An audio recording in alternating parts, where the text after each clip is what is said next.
পরিচয় গোপন রাখা এক ডিভোর্সি বোনের লেখা চিঠি। জানি না আমি কেন লিখছি। হয়তো এজন্য কারণ আমি চাই আর কেউ আমার মতো ভুল না করুক। হয়তো এজন্য কারণ আমি চাই টুনকো কারণে সংসারগুলো ভেঙে না পড়ুক। আমি 19 বছর বয়সী একজন নারী। আমাদের বিয়ে হয়েছিল আমার পছন্দে। সংসারও টিকেছিল 1.5 বছর। আমাদের একটা ছেলেও আছে, ওর বয়স 1 বছর। আমার স্বামীর স্বভাব চরিত্র সবই বেশ ভালোই ছিল, শুধু একটু জেদি। অবশ্য তাও সবসময় না, মাঝে মধ্যে। মানুষ ভাবে ওর বদ জেদের জন্যই বুঝি আছে এই অবস্থা, কিন্তু আমি জানি আমাদের সমস্যার শুরুটা ওর দিক থেকে হয়নি। সব সংসারে তো টুকটাক কিছু সমস্যা থাকে, ওরকম আমাদের মধ্যেও মাঝে মাঝে ঝগড়াঝাটি হতো, কিন্তু ঝগড়া বাঁধলেই আমি তল্লি তল্লা গুছিয়ে বাপের বাড়ির দিকে হাঁটা দিতাম। বাপের বাড়িতে বোনেরা আসতো আর ভাইয়েরা তো ছিলই, ওদের কাছে কেঁদে কেঁদে সব বলতাম। তখন সবাই ওকে ফোন করে কথা শোনাতো। আমার ছোট বোন তো রীতিমতো অপমান করত। আমার কাছেও মনে হতো ঠিকই আছে, কত বড় সাহস আমার সাথে লাগতে আসে, আমাকে নিজের মতো চালাতে চাই। আমার মধ্যে কেমন একটা জেদ কাজ করতো, ওর কাছে ছোট হব, ওর কাছে নিজের ভুল স্বীকার করব, মাপ চাইবো, এটা ভাবতেই পারতাম না। উল্টো বড় গলা করে বলতাম, ডিভোর্স দাও,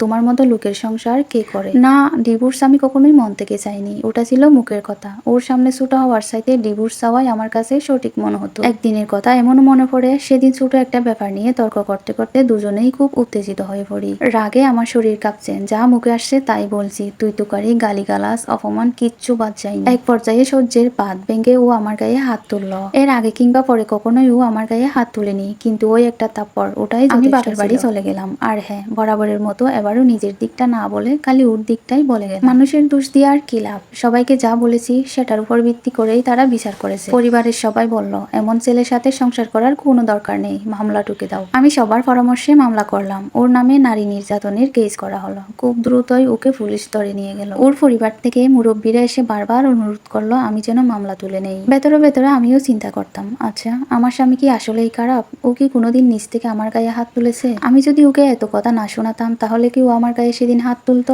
আমার বাবা মা আমাকে বুঝিয়েছিল, আমি যদি এত কিছুর পর ফিরে যাই তাহলে ও ভাববে আমি বুঝি অসহায়, আমাকে আরো পেয়ে বসবে, আমার উপর ইচ্ছা মতো চড়ি করাবে। একবার গায়ে হাত তুলেছে মানে বারবার একই কাজ করবে, কাজেই নিজে থেকে ফিরে যাওয়ার তো প্রশ্নই আসে না। কিন্তু আমার মনের ভেতর কে যেন চিৎকার করে বলতো, ও তো এমন লোক না। ও যেদিন আমার গায়ে হাত তুলেছিল সেদিনই হাঁটু দূর করে আমার কাছে মাপ চেয়েছে। এসব ভেবে ভেবে আমি মামলা তুলে নিলাম, তবে ওর কাছে ফেরত গেলাম না। কিছুদিন পর দুই পরিবার থেকে বিচার সালিশ হলো, সবার কাছে ও দোষী প্রমাণিত হলো। সবাই ওকে নানা কথা বুঝালো, উপদেশ দিল। তারপর আবার সংসার শুরু করলাম। এরপরের কয়েক মাস ভালোই চলছিল, কিন্তু হুট করে আবার কি একটা নিয়ে আমাদের ঝগড়া বেঁধে গেল। বেশ কাপড় চোপড় গুছিয়ে আবার আমি বাপের বাড়ি গিয়ে উঠলাম। এর মধ্যে শুনলাম ও নাকি খুব অসুস্থ। আমি বাসায় ফিরতে চাইলে আমার পরিবার বলল, এভাবে একটা ঝগড়ার পর একা একা ফিরলে সেটা ভালো দেখায় না। আর আমার বোনের কথা ছিল ওসব অসুস্থ টসুস্থ কিছু না, সব বাহানা। আমরা চাচ্ছিলাম ওই পক্ষ থেকে কিছু আত্মীয় স্বজন এসে ওর ভুল স্বীকার করে আমাকে হাতে পায়ে ধরে নিয়ে যাক, কিন্তু এবার কেউই আসলো না। এরও কিছুদিন পর ও আমাকে ডিভোর্স লেটার পাঠিয়ে দিল। ডিভোর্স লেটার দেখে আমার পরিবারের সবাই খুব ক্ষেপে গেল, কত বড় সাহস, মেয়েকে এত কষ্টে রেখেছে, তার উপর ডিভোর্স লেটার পাঠায়। সবার কথাই আমার কাছেও মনে হলো ঠিকই তো, কত বড় সাহস আমাকে ডিভোর্স দিতে চায়। ওর সব ভুলগুলো চোখের উপর বাসতে লাগলো। মা বাবা মনে করিয়ে দিল ও হলো সেই ছেলে যে কিনা আমার গায়েও হাত তুলে। প্রতিশোধের আগুনে জ্বলতে জ্বলতে আমিও ঠিক করলাম এবার ডিভোর্সই দেব, কে চায় এমন ফালতু লোকের সংসার করতে। কোর্টে গিয়ে ওকে হেনস্থা করার চেষ্টা করলাম, আমার মাসিক খরচ বাড়িয়ে একটা আকাশ ছোঁয়া অঙ্ক দাবি করলাম। আমি চাচ্ছিলাম ওর যেন দেওয়ালে পিঠ টেকে যায়, যেন নিজে থেকে আমার কাছে এসে আবার সংসার করতে চাই। আসলে ডিভোর্স হোক আমি কখনোই চাইনি, কিন্তু জিদ আমাকে খেয়ে নিচ্ছিল। আগ বাড়িয়ে ওকে ডিভোর্স তুলে নিতে বলা আমার পক্ষে অসম্ভব, ওর কাছে ছোট হওয়া আমি মানতেই পারিনি। কিন্তু আশ্চর্য ব্যাপার, ও আমার আকাশ ছোঁয়া সমস্ত দাবি মেনে নিল।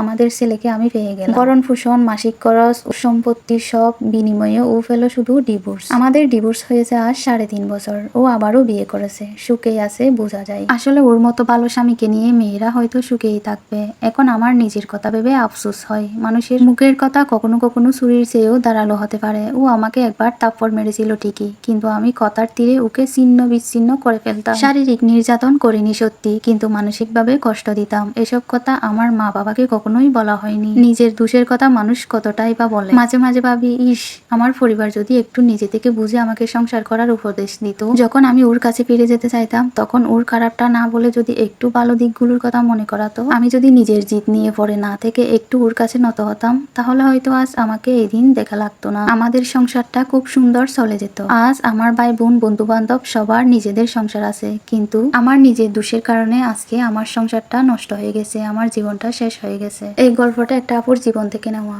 এরকম ঘটনা অহরহ ঘটতেছে আমাদের সমাজে। গল্পটা ভালো লাগলে শেয়ার করবেন, লাইক কমেন্ট করে পাশে থাকবেন। আসসালামু আলাইকুম, আল্লাহ হাফেজ।